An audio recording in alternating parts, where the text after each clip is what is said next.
بسم اللہ الرحمن الرحیم۔ روشنی لائٹ چینل کی طرف سے السلام علیکم۔ ناظرین اکرام، سلطنت عثمانیہ کی تاریخ کی بات کی جائے تو مشہور عربی مورخ ڈاکٹر محمد السلابی کا نام کسی تعارف کا محتاج نہیں۔ آج سلطنت عثمانیہ کے حوالے سے ان کا ایک مختصر سا مضمون آپ لوگوں کی خدمت میں پیش کرتی ہوں۔ ڈاکٹر محمد السلابی فرماتے ہیں کہ اگر پہلے اللہ اور پھر سلطنت عثمانیہ نہ ہوتی تو جزیرہ عرب پرتگال اور اسپین کے قبضے میں ہوتا۔ اگر پہلے اللہ اور پھر سلطنت عثمانیہ نہ ہوتی تو شمالی افریقہ اسلامی کے بجائے عیسائی سرزمین ہوتا۔ اگر پہلے اللہ اور پھر سلطنت عثمانیہ اور اس کے عظیم مجاہد سلاطین نہ ہوتے تو آج عرب یا تو عیسائی ہوتا یا پھر شیعہ۔ اگر پہلے اللہ اور پھر سلطنت عثمانیہ نہ ہوتی تو آج پورا عرب چھوٹے چھوٹے ٹکڑوں میں پرتگال، ہسپانیہ، فرانس، ہالینڈ، برطانیہ اور اٹلی کے قبضے میں ہوتا، اور جو باقی بچ جاتا وہ ایران کے قبضے میں چلا جاتا۔ وہ کہتے ہیں کہ ہمارے علم میں ہونا چاہیے کہ عثمانی فوج کے وہ شہید جنہوں نے اپنی جانیں 1517 سے 1917 کے دوران پرتگال، ہالینڈ اور انگریزوں کے خلاف لڑتے ہوئے یمن، حرمین شریفین اور مکہ مدینہ کا دفاع کرتے ہوئے اپنی جانیں اللہ کے سپرد کی، ان شہداء کی تعداد سے کم ہے جو سلطنت عثمانیہ نے عروبہ میں جنگیں لڑتے ہوئے پیش کی۔ وہ کہتے ہیں کہ سلطنت عثمانیہ پر الزام لگایا جاتا ہے کہ اس نے عربوں پر ظلم کر کے زبردستی قبضہ کیا، مگر یہ سب غلط اور جھوٹے الزامات ہیں۔ مگر اصل سوال یہ ہے کہ سلطنت عثمانیہ پر یہ الزامات کس نے لگائے؟ سچ تو یہ ہے کہ عربوں کو مغرب نے دھوکے میں ڈالا اور ان کی عقلوں پر پردہ ڈالا، انہیں ایک دوسرے سے دور کیا اور آپس میں تقسیم کیا، انہیں قبائل اور جھوٹی شان کے فخر میں مبتلا کیا تاکہ یہ ایک دوسرے کو مارنے کاٹنے لگے۔ حالانکہ سلطنت عثمانیہ کے زمانے میں وہ ایک ملت، ایک وطن اور ایک رستے پر چلنے والے تھے۔ کیا یہ ظلم نہیں کہ ہم نہیں جانتے کہ جب اندلس کا سقوط ہوا اور مسلمان اندلسیوں کو جب عیسائیوں نے مار بھگایا یا زبردستی عیسائی ہونے پر مجبور کیا تو ان کو بچانے والی یہی سلطنت تھی، بلکہ سلطنت عثمانیہ نے ہی تیونس اور الجزائر کو ہسپانیہ کے زبردستی قبضے سے آزادی بھی دلائی۔ یہ واحد سلطنت تھی جس نے تنہا صلیبیوں اور عیسائیوں کی طرف سے عالم اسلام پر ہونے والے 25 حملوں کو روکا، اور اسی سلطنت نے الجزائر پر 330 سال تک عروبہ کا قبضہ نہ ہونے دیا۔ سلطنت عثمانیہ کے آخری سلطان عبدالحمید ثانی نے یہودیوں کو ارض فلسطین نہ دینے کی قیمت اپنے تخت اور حکومت سے معزول ہونے کی صورت میں چکائی۔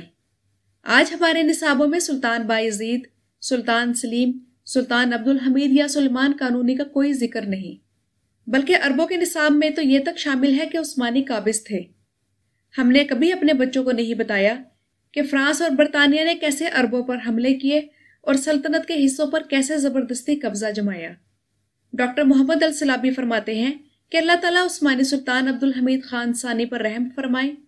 وہ فرمایا کرتے تھے، اس بات کو اچھی طرح سمجھ لو کہ اگر ہمیں اس سرزمین یعنی جزیرہ عرب سے ہٹا دیا گیا تو یہاں اگلے 100 سال تک کوئی امن و سکون نہیں دیکھ پائے گا۔ اور انہوں نے سچ فرمایا تھا۔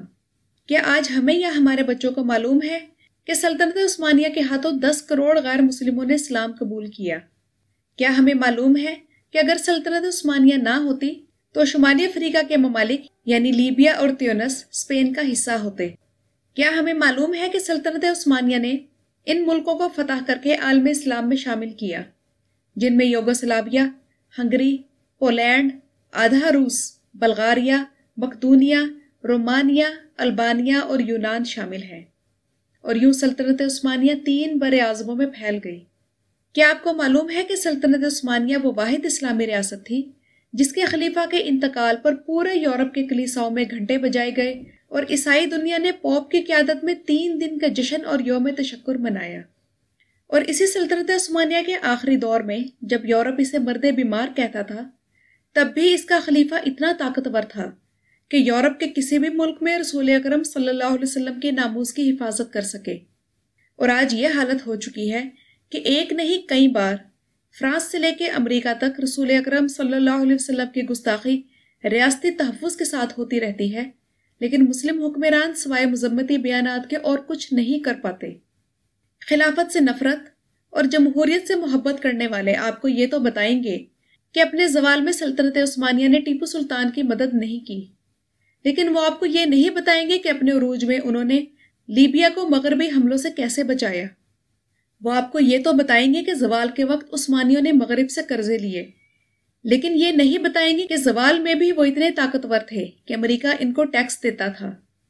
وہ آپ کو یہ تو بتائیں گے کہ عثمانیوں کے خلاف بغاوتیں ہوئیں، لیکن یہ نہیں بتائیں گے کہ البانیہ، بوسنیا اور کوسوو میں لاکھوں لوگوں نے ان کے دور حکومت سے متاثر ہو کر ہی اسلام قبول کیا۔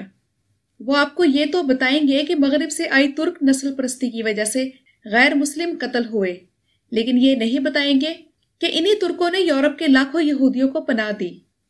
وہ یہ کبھی نہیں بتائیں گے کہ عثمانیوں نے 3 براعظموں پر حکومت کی اور مختلف رنگ، نسل، زبان اور مذہب کے شہریوں پر حکمرانی کی۔